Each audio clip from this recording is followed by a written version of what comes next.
ஓம் சைராம். நல்லது நினைப்போம், நல்லது நடக்கும். இன்னைக்கு வியாழக்கிழமை ஷிரடியில் கொண்டாட்டமாக இருக்குது. முதல்ல இந்த கொண்டாட்டத்தை பாருங்கள், நீங்களும் கலந்துக்கோங்க. அதுக்கப்புறம் நம்ம துவாரகா மாய்க்கு போனதுக்கப்புறம் நம்ம சாயை பார்க்கலாம். அதுக்கப்புறம் தொடர்ந்து நான் உங்கள்கிட்ட பேசுகிறேன்.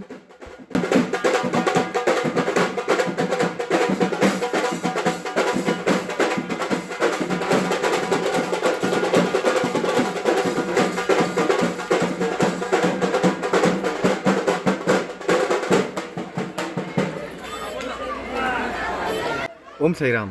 நல்லது நினைப்போம், நல்லது நடக்கும். இன்றைக்கி நம்ம துவாரகா மாய்க்கு நம்ம போக போகிறோம். இப்போ ஷிரடியில் பாருங்கள், மக்கள் பல்லக்கு வச்சுக்கிட்டு பாபா கூட்டிகிட்டு போயிட்டுருக்காங்க. நம்ம கோவில் சார்பாக நடக்கிற பல்லக்கு கிடையாது. இது வந்து வர பக்தர்கள் அவங்களாகவே விருப்பப்பட்டு பாபா வந்து பல்லக்கில் வந்து தூக்கிட்டு வருவாங்க. இந்த மாதிரி நிறைய பேர் வந்து வருவாங்க. முக்கியமாக வியாழக்கிழமையில் நிறைய பல்லக்கு ஊர்வலம் இந்த மாதிரி நடக்கும். வாடகைக்கே வந்து பல்லக்கெலாம் வந்து வச்சுருப்பாங்க. நம்ம வந்தோம் அப்படின்னா பல்லக்கெலாம் வாடகைக்கு வாங்கிட்டு நம்ம குடும்பமாக நம்ம பல்லக்கு எடுத்துக்கிட்டு பாபா கோவிலை முழுவதுமாக சுற்றி வரலாம். தமிழ்நாட்டிலேருந்து வர பக்தர்கள் கூட ஒரு 30 பேர் 40 பேர்னு குரூப்பாக வராங்க. இங்கே வந்து பல்லக்கெலாம் ரெடி பண்ணி பாபாவை அலங்கரித்து ரொம்ப திருவிழா கொண்டாட்டமாக வந்து கொண்டாடிக்கிட்டு இருக்காங்க. நிறைய தமிழ் பக்தர்களும் இதை வந்து செஞ்சுக்கிட்டு இருக்காங்க.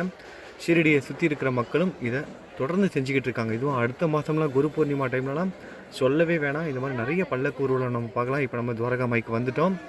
ஒரு சந்தோஷமான செய்தியும் இருக்குது. நம்ம சாய் குடும்பத்திலேருந்து திருமண அழைப்பிதழ் வந்திருக்கு. திருமண அழைப்பிதழ் பார்த்துருவோம். அவங்களுக்கு வாழ்த்துக்கள் சொல்லிவிட்டு நம்ம சாயை பார்க்கலாம். பவித்ரா மற்றும் விஸ்வா இவங்களுக்கு வந்து அடுத்த மாதம் ஜூலை மாதம் 5ஆம் தேதி திருமணம் நடக்கிறதுக்கு. அவங்களுக்கு நம்ம எல்லாரும் வாழ்த்துக்கள் சொல்லிக்கலாம். திருமணம் நல்லபடியாக நடக்கணும், அவங்களோட திருமண வாழ்க்கை நல்லபடியாக ஆரம்பிக்கணும், சாயோட ஆசீர்வாதம் கிடைக்கணும். நம்ம எல்லாரும் பிரார்த்தனை செஞ்சுக்குவோம்.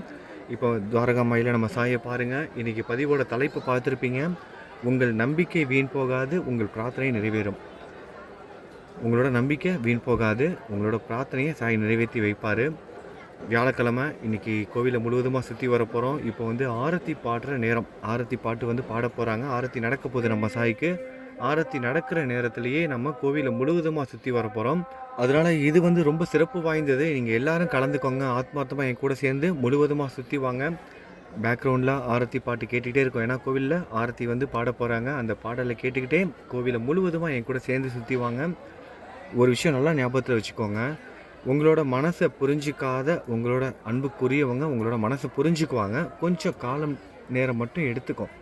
உங்களோட நல்ல மனதை வந்து புரிஞ்சுக்குவாங்க. அது உங்கள் குழந்தைகளாக இருக்கலாம், இல்லை உங்களோட வாழ்க்கை துணையாக இருக்கலாம், உங்கள் நண்பர்களாக இருக்கலாம், இப்படி யாராக வேணா இருக்கலாம். அவங்க உங்களோட உண்மையான அன்பை வந்து கூடிய சீக்கிரமே புரிஞ்சுக்குவாங்க. அது எல்லாமே நடக்கும். ஆனால் அது வரைக்கும் அதை பற்றி சிந்திச்சு உங்களோட உடல்நிலையை கெடுத்துக்காதீங்க.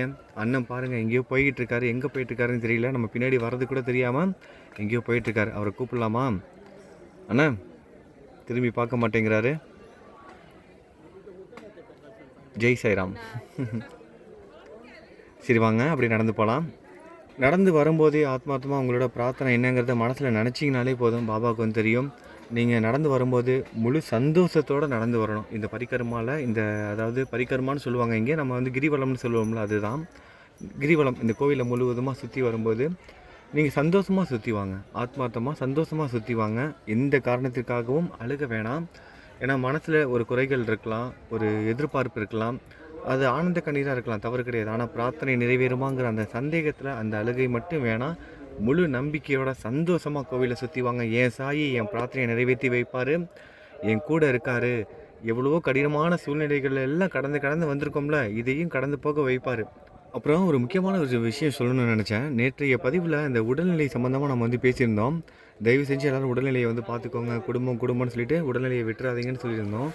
வீடியோ கீழே கமெண்ட் பாக்ஸை ஓப்பன் பண்ணால் எல்லோரும் போட்டுட்டு, ஐயோ நான் இது வரைக்கும் நான் அப்படி தான் இருந்தேன், ஹாஸ்பிட்டல் போக பயந்துக்கிட்டு போகாமல் இருந்தேன், போகணும், இந்த மாதிரிலாம் நிறைய பேர் கமெண்ட் பண்ணியிருந்தாங்க. அப்போ தான் தெரிஞ்சது எல்லோரும் ஒரே மாதிரி தான் இருக்கோம் அப்படின்னு.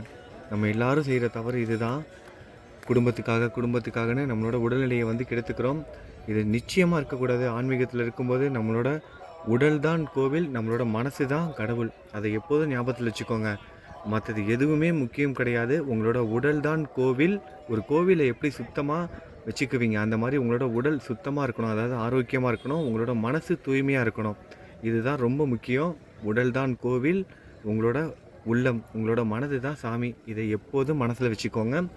தயவு செய்து உடல்நிலையை பார்த்துக்கோங்க. வரப்போகிற நாட்களில் உடல்நிலையை ஆரோக்கியமாக வச்சுக்கணும் அப்படிங்கிறதுக்காகவே நம்ம நிறைய விஷயங்கள் நம்ம சேனலில் செய்ய போகிறோம். நேத்தியே சொல்லியிருந்தேன். அதையெல்லாம் வரப்போகிற நாட்களில் உங்களுக்கு தெரியும். இப்போ நம்ம பிறந்தநாள் வாழ்த்துக்கள் சொல்லிடலாம்.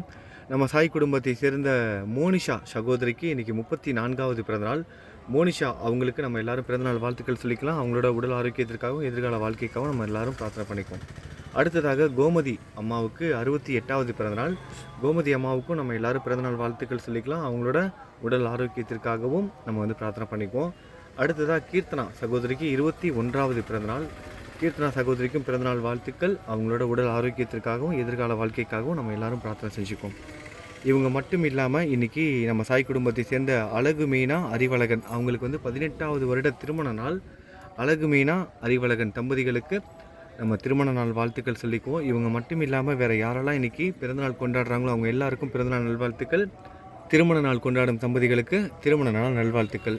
இப்போ கோவிலை முழுவதுமாக சுற்றி வாங்க. உள்ளுக்குள்ளே பாபாவுக்கு ஆரத்தி நடந்துக்கிட்டு இருக்குது. ஆரத்தி பாட்டை அப்படியே கேட்டுக்கிட்டே கோவிலை முழுவதுமாக சுற்றி வந்து ஷிரடியில் நம்ம துவாரகமாய நம்ம சாயை பார்த்துட்டு அதுக்கப்புறம் சமாதி மந்திர் பாபாவோட பாதத்தை தொட்டு கும்பிட்டுட்டு இந்த பதிவை முடிக்க போகிறோம்.